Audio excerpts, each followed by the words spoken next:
Michael Pagé, je suis chez IDEA depuis le mois de juin 2008. Je suis ingénieur et spécialiste en calcul.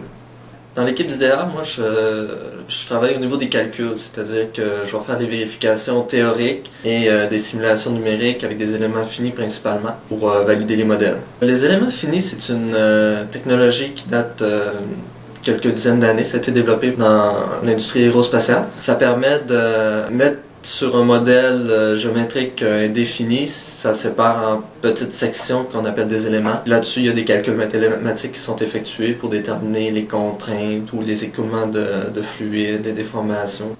En développement de produits, la principale utilité, ça va être en prototypage virtuel. Au lieu de, par exemple, de faire 10 prototypes, on va faire une coupelle de prototypes virtuels qui vont être beaucoup moins dispendieux que des prototypes réels.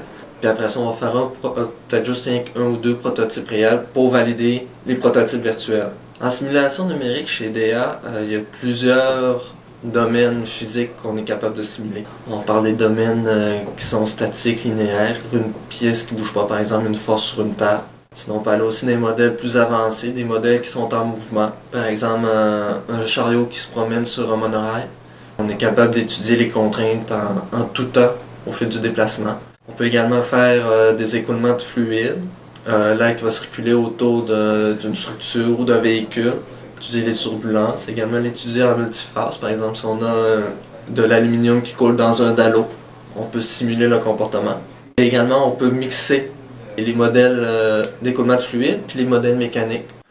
Les PME de la région qui veulent se démarquer, qui veulent offrir des services concurrentiels, des produits uniques, c'est un atout qu'ils devraient utiliser. Ça permet de vraiment avoir en profondeur le comportement physique de leurs produits, voir les contraintes, puis vraiment d'optimiser leurs produits pour qu'ils soient parmi les meilleurs au monde.